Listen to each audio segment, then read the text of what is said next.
Chapter 15. A Day for Sadness. That Friday, Nelson had a message from his father. Washington Mbezi had called the lawyer, Mrs. Murape, and she called Nelson.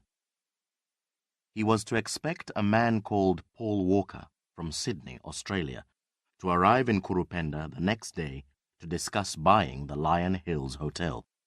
Mr. Walker knew the hotel, as he'd stayed there on business in the past.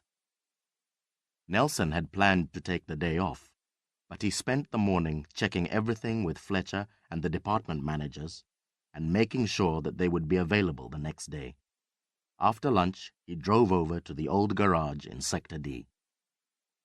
When he got there, he couldn't believe the progress. The outside was now bright blue, and the doors and windows were newly painted white. Red flowers on the great flamboyant tree were beginning to open. The ground around the building was clear, and a row of chairs stood against the back wall, all different shapes and colors. The main door had a small tree on either side and was open, with a curtain to stop the flies. Loud music was coming from inside. A large notice above the door said, "The Garage will repair your life." Nelson laughed and pushed his way through the curtain. His dream really was coming true. Daniel and Eddie were there with lots of other young people.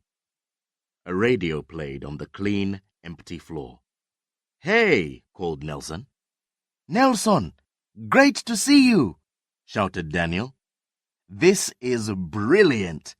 Someone's been working hard." "Lots of someones," said Eddie, as he and Daniel came over to Nelson. "But there's still a lot to do," Daniel laughed. "All the kitchen equipment and the laboratory and—" Kundai Kambera's voice on the radio suddenly filled the room with song. Eddie shouted to Nelson, "Did you know Daniel's singing in Kundai's live show at the stadium tomorrow night? He met him at the shopping mall." "Hey, congratulations," said Nelson. "That's fantastic. Are you going to be another Kundai then, Daniel?" "Sure," replied Daniel over the music. "He's from an even poorer place than Sector D, and now look at him." "Darling of the radio stations, 1,000 girls running after him," shouted Nelson. "Not quite you, somehow." 100 girls would be enough for me," answered Daniel. "At least to start with."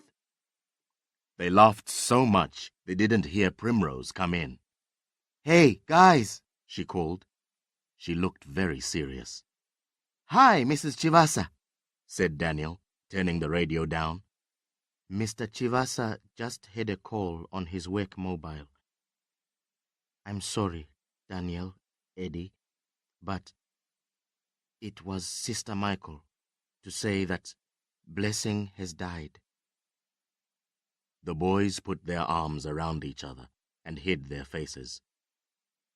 "She says they'll bury him tomorrow morning at the hospice, unless you want him buried with his mother. Please call her back." After a few seconds, Eddie looked up. "Thank you, Mrs. Chivasa," he said. Daniel wiped tears off his face and said, "We'd better get over there." "I'll take you," said Nelson. On the way, Daniel suddenly remembered something. "I'd better call Phil later and tell him not to bother trying to come," he said. Nelson's hand on the steering wheel shook, but he kept his voice calm as he said, "Did he say they'd come to the show tomorrow?" "He said they might, but I'm not sure if I'll be able to do the show now. It doesn't seem right with little Blessing." There were tears on Daniel's cheeks. Nelson put a hand on his arm. "I think you'll find that Kundai will expect you to sing as promised. But call Phil now if you want." Nelson got his mobile out of his pocket. Daniel sighed. "Well, even so, I don't really want the TV people around." he said as he pressed the numbers. Yebo. Phil answered his phone. Phil, this is Daniel Mawadza. Hi, Daniel. What's up? Phil, my little brother just died. So I don't think it's a good idea to come tomorrow after all. I'm with Vicky. She was saying we might make it. Hang on, I'll just tell her. There was a pause. Suddenly, Daniel was listening to Vicky's voice. Hey, Daniel. Sorry to hear about little Blessing. Are you going to have a funeral? We're going to bury him with my mom.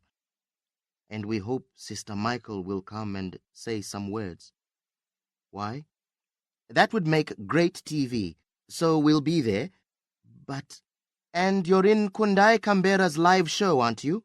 Tomorrow night at the football stadium? Yes, but You could... In 10 days or so, Nelson's drop-in center opens. That would be more interesting. Not so, Daniel. Babies dying are better television. The viewers like to hear about bad luck. Makes them feel good about their own lives. Daniel felt sick.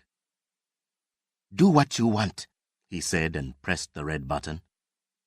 I'm not so sure about her anymore, he said as he handed the phone back to Nelson. Who do you mean? Nelson asked. That was Vicky. They're coming tomorrow to film the funeral. She says bad luck stories make good TV. Pretty sad, huh? Said Eddie. Daniel went on. I met someone when I was practicing at the studio with Kundai. This girl used to know Vicky at school. She said Vicky was not always so nasty? Nelson asked. I was thinking of a different word, said Daniel.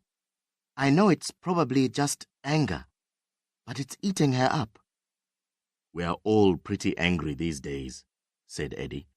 I'm still angry about Mom.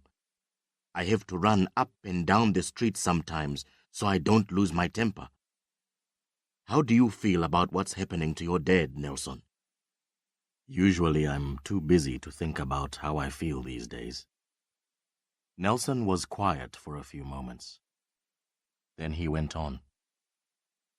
I learned a long time ago not to let anger stop me thinking, at least not for long. My dad did a lot of things that made me angry, and if I showed it, he just locked me up or hit me, or both. Well, today is for sadness, not anger, said Daniel. And they drove on in silence.